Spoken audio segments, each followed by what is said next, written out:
والصلاة والسلام على سيدنا وحبيبنا ومولانا محمد بن عبد الله صلى الله تعالى عليه وعلى آله ومن دعا بدعوته إلى يوم الدين. أما بعد فأعوذ بالله من الشيطان الرجيم. بسم الله الرحمن الرحيم. وأما بنعمة ربك فحدث. صدق الله العظيم.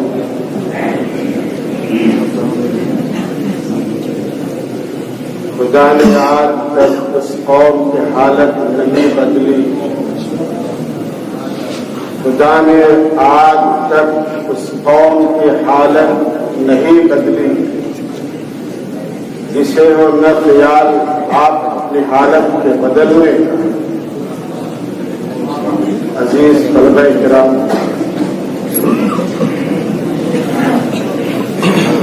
آج کی گفتگو انشاءاللہ مختصر ہوگی. اللہ کرے میرا اور آپ کا دونوں کا عمل اس پہ ہو جائے. قرآن کریم کی ایک مختصر آیت میں نے تلاوت کی جس میں اللہ تعالیٰ اپنے حبیب صلی اللہ تعالی علیہ وسلم کے ذریعے ہم انسانوں کو مخاطب کر رہا ہے کہ اللہ تعالیٰ کی جو نعمتیں ہم پر ہیں اور جن نعمتوں کا شمار بھی ہم نہیں کر سکتے، ان نعمتوں کی قدردانی کی جانی چاہیے اور ان نعمتوں کو یاد کر کے اللہ کے جناب میں شکرانہ پیش کرنا چاہیے. عزیز طلبہ کرام، اللہ تعالیٰ نے آپ کو جو ایک نعمت عطا فرمائی ہے، میں سمجھتا ہوں کہ شاید دنیا میں اتنی عظیم ترین اور اتنی محترم شان نعمت شاید کسی کو ملی. اور میں سمجھتا ہوں کہ شاید اس نعمت کے بارے میں خود آپ بھی مکمل طور پر شرح صدر میں نہ ہو. طلب علم کی نعمت یہ معمولی نعمت نہیں، اور طالب علم بننا یہ اللہ کی طرف سے عظیم ترین نعمت ہے. مہمان رسول ہے نبی پاک صلی اللہ تعالی علیہ وسلم کی کئی احادیث میں آپ کے لیے سعادت مندیاں، برکتیں اور فضائل واقع ہوئے. ایک پڑوسی ملک کے بہت بڑے عالم گزرے ہیں.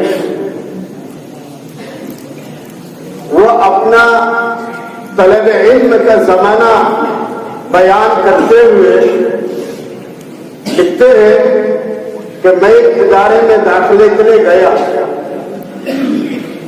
اور اس ادارے میں طلبہ کی ایک لمٹ تھی داخلے کی. 1000 طلبہ، 1500 طلبہ، 500. ہر ادارے کا ایک محدود کوٹا ہوتا ہے. اتفاق یہ ہے کہ میں کچھ آخر مرحلے میں گیا.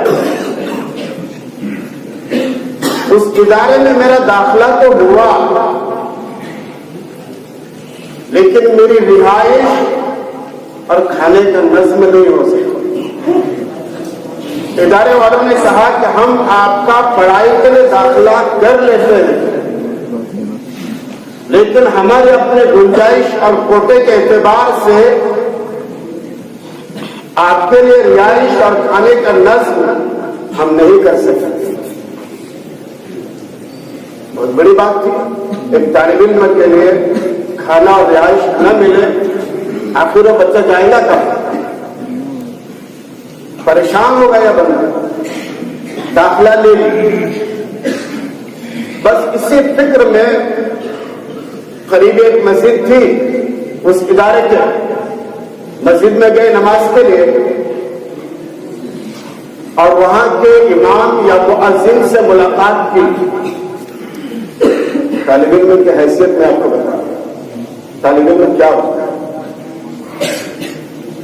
امام سے یا مؤذن سے ملاقات کی اور کہا کہ بھائی دیکھو، فلاں ادارے میں میرا داخلہ تو ہو چکا ہے، لیکن میرا تعلیمی داخلہ ہے، رہائشی اور تعام کا داخلہ مجھے نہیں مل سکتا، میں پریشان ہوں۔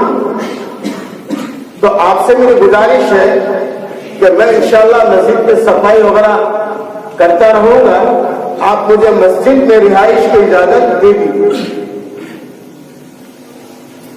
اور متولی نے یا امام صاحب نے یا مؤذن صاحب نے ہاں بھر لی، اور اس بندے کو اس مسجد میں رہائش کے لیے اجازت ملی۔ دو مسئلے حل ہوئے، تعلیم کا اور رہائش کا مسئلہ۔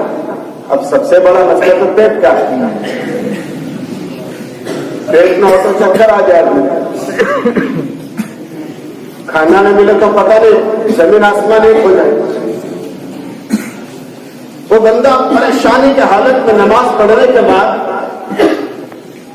فکر میں بیٹھا مسجد کے باہر۔ جب انسان پر بھوک کے اعتبار سے حالت گزرتی ہے تو وہی بندہ جانتا ہے جس پر حالت گزرتی ہے،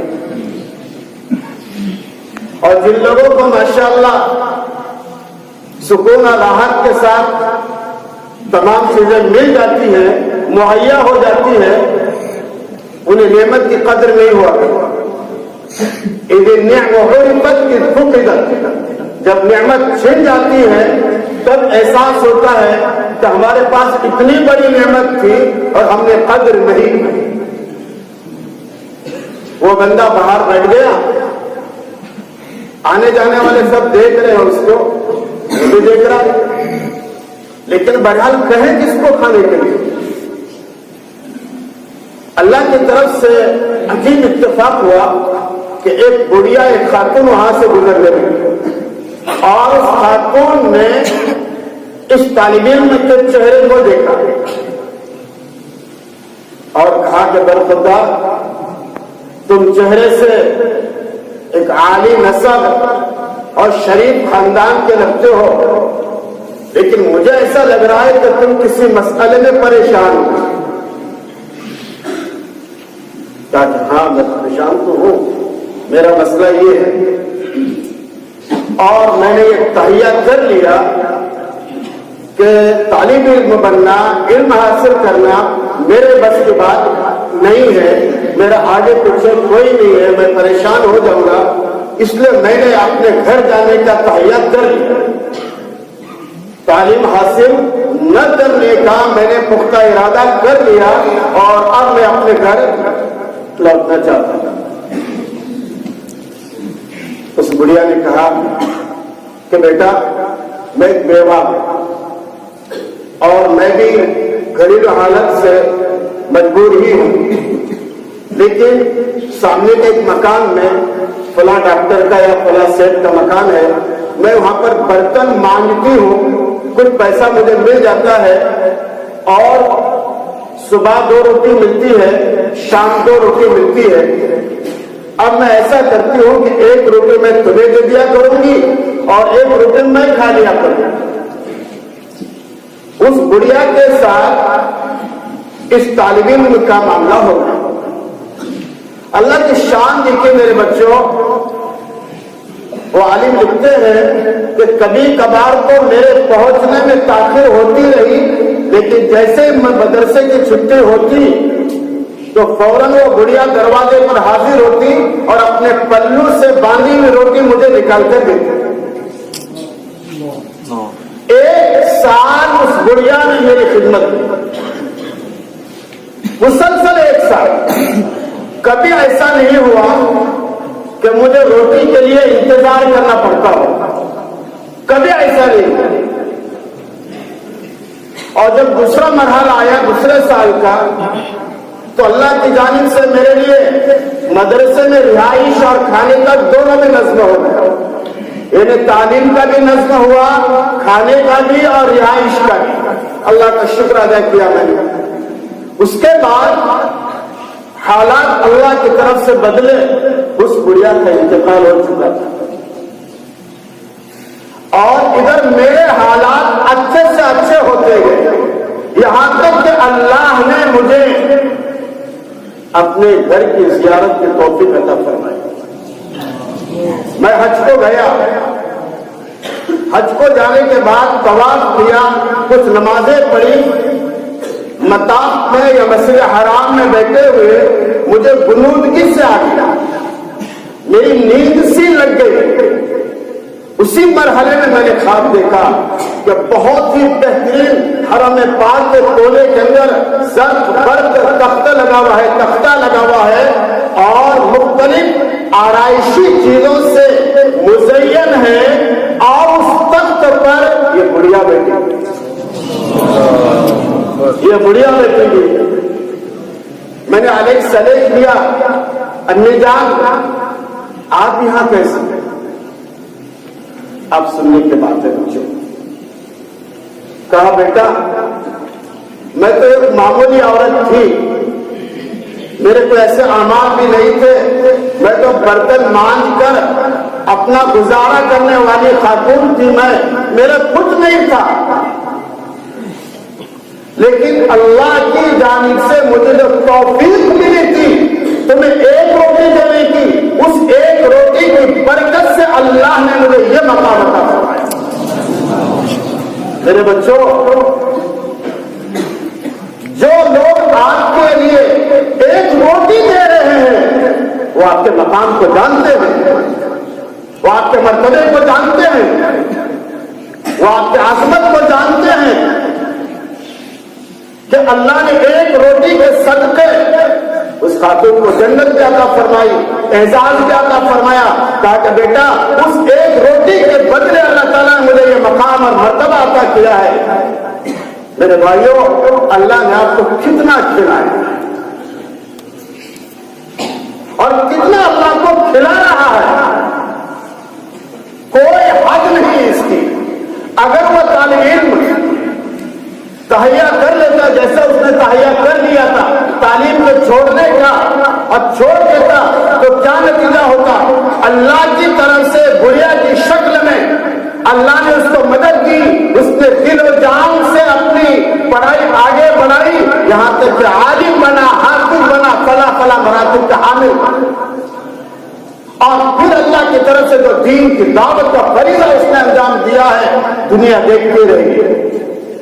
میرے بچوں, طلب علم اور علم دین کا حاصل کرنا یہ معمولی نعمت نہیں ہے.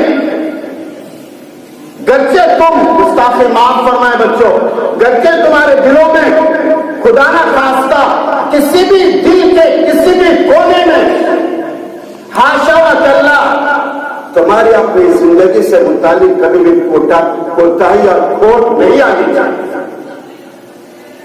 تمہارا مقام بہت اونچا مقام ہے تمہارا, لیکن اگر تم خود اپنے آپ کو نہ سنوار سکے تو کوئی تمہیں سنوارنے والا نہیں ہے.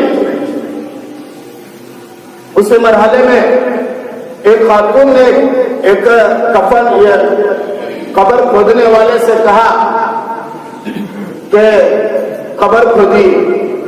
دوسرا جنازہ آیا, اس کو دفن کیا گیا تو قبر کھودنے والے نے جنازہ دفن کرنے کے بعد, جنازہ دفن کرنے سے پہلے اس میں خوشبو دے جا قبر کے اندر. دفن کرنے کے بعد دوبارہ اسی خاتون نے اور قبر کھودنے کے لیے کہا. جب 2 مرتبہ قبر کھودی گئی اور اس میں جنازہ دفن کیا گیا تو اس قبر کھودنے والے نے اس خاتون کو پیغام پہنچایا کہ یہ کون بندے تھے یہ جن کی قبروں سے خوشبو نکل رہی ہے.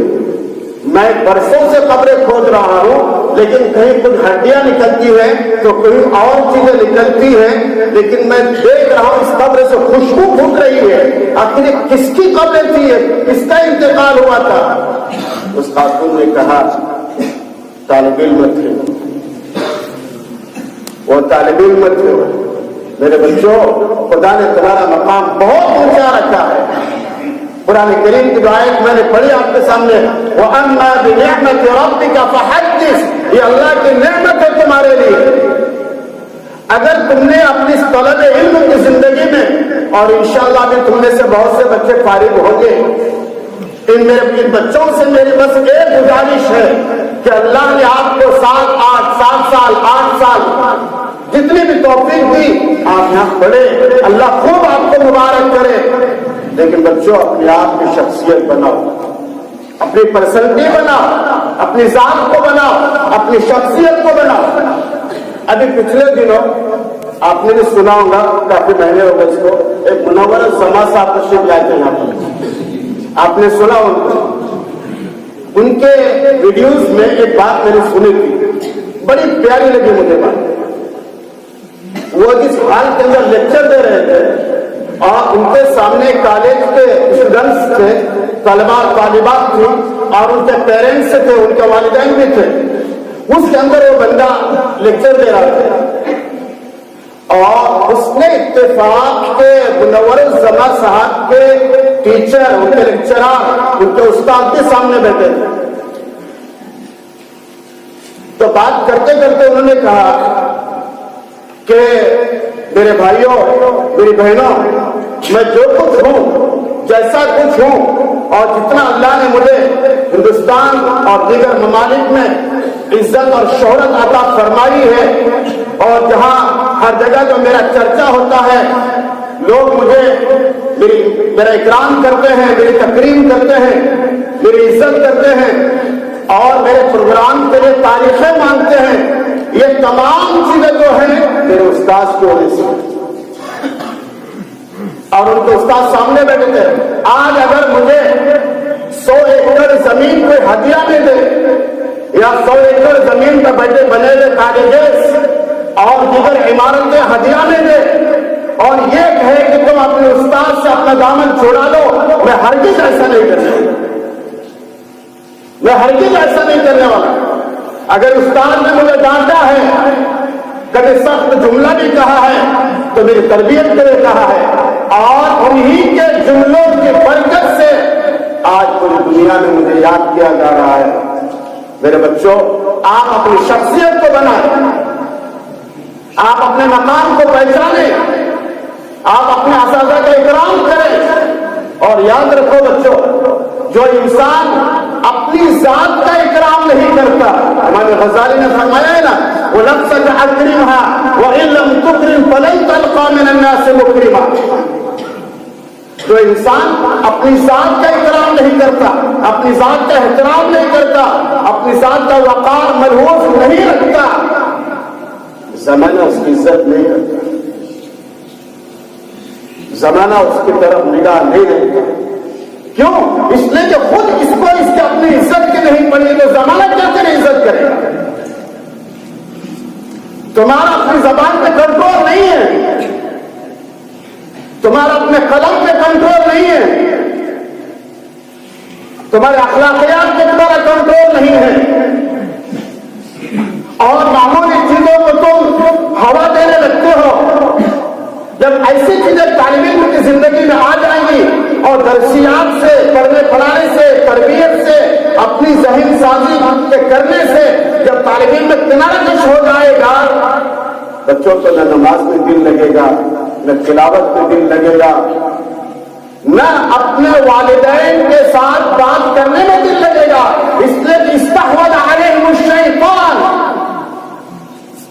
شیطان نے ان کے ذہن و دماغ پر غلبہ پا لیا ہے، شیطان نے ان کے دماغوں کو معوف کر لیا ہے، شیطان نے ان کا عقل اور فکر کو اپنے ہاتھ میں لے لیا ہے۔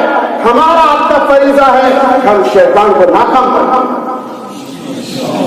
اور زندگی کے ہر مرحلے میں ناکام بنائے انشاءاللہ۔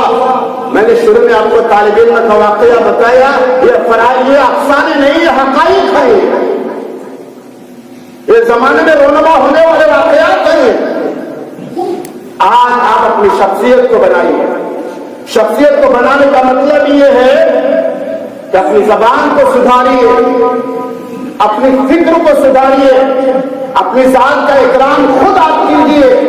انشاءاللہ زمانہ آپ کا اکرام کرے گا, زمانہ آپ کے لیے کھڑے ہوگا, اور پھر خدا تعالیٰ آپ کے ذریعے سے وہ کام لیں گے کہ تاریخ دیکھتے رہیں گے. ایک بندہ کھڑا ہوا, ایک بندہ پوری دنیا کو ہلا کے رکھ دیا.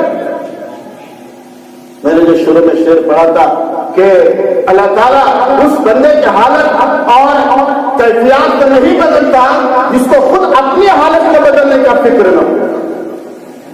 والدین آپ کو کب تک کہیں گے؟ آپ کی شادی ہو گئے ماشاءاللہ, آپ صاحب مکان ہو گئے, صاحب اولاد ہو گئے, صاحب دکان ہو گئے, صاحب معاشرہ ہو گئے, اور امام بھی ہو گئے, اور فلاح ہو گئے, تو ظاہر بات ہے کہ عمر کے اس مرحلے میں آپ کو والدین کیا کہیں گے؟ لیکن اگر خدا نہ خواستہ آپ کا اخلاق, آپ کا کردار, کریکٹر اگر خراب ہے میرے بچوں, زمانہ آپ کو جھوٹے مار کے کھائے گا, لحاظ نہیں کرے گا زمانہ, کسی کا لحاظ نہیں کرتا زمانہ. اور اگر الحمدللہ آپ نے مدارس کی برکت سے, جامعہ کی برکت سے, قرآن حدیث کے دروس کی برکت سے, اساتذہ کی دعاؤں کی برکت سے اپنے آپ کو بنا لیا انشاءاللہ, تو آپ کے ذریعے بچوں کتنی بوڑھیاں اور بوڑھے جنت میں رہیں گے, کتنے سینکڑوں جنت میں رہیں گے. کیوں؟ اس لیے وہ آپ پر خرچ کر رہے ہیں, اور آپ کے زبان سے ان کے لیے جو جملے نکل گئے بول کے تو اللہ تعالیٰ کا بیڑا پار کرے گا اور آپ کو دین کا داعی بنائے گا. وَأَمَّا بِنِعْمَةِ رَبِّكَ فَحَدِّثْ, کہ میرے بھائی اللہ کی اس نعمت کی قدر کرو, اور جو زندگی تمہاری باقی ہے اور جو فارغ ہونے والے ہیں بچے, ان سے میں کہہ رہا ہوں کہ اپنے اخلاق کو سنوارو, اپنی زبان کو مہذب کرو, اپنی پرسنالٹی اور اپنی شخصیت کی تعمیر کرو, تو انشاءاللہ العزیز دنیا بھر میں اللہ آپ سے کام ملے گی, اور ہزاروں ہزار لوگ آپ کے ہاتھ پر اسلام قبول کریں گے. جی, اور یہ کوئی بعید نہیں ہے. اللہ کے نبی صلی اللہ علیہ وسلم نے فرمایا حضرت علی رضی اللہ تعالیٰ عنہ سے کہ یقیناً جب ہمارے یہ اوصاف ہوں گے تو اللہ ہمیں انشاءاللہ نوازے گا. تو پہلی بات یہ ہے کہ آپ اپنے آپ کو پہچانیں, جیسے اس طالب علم نے اپنے آپ کو پہچانا تھا اور طلب علم کے لیے سب کچھ قربان کر دیا تھا. اللہ نے غیب سے اس کی مدد فرمائی, اور جب مدد فرمائی تو اللہ نے اس کو مقام اور مرتبہ بھی عطا کیا. آپ بھی اپنا مقام پہچانیے. طلب علم کا مقام معمولی مقام. تو یہ جو علم حاصل کر رہے ہیں نا آپ لوگ, آپ کے علاوہ کتنے لوگ مولانا آپ کے پاس آئیں گے. اور یہ بھی یاد رکھیں بچوں میرے, جو لوگ عزت آپ کی کرتے ہیں نا وہ دوسروں کی نہیں ہوتی.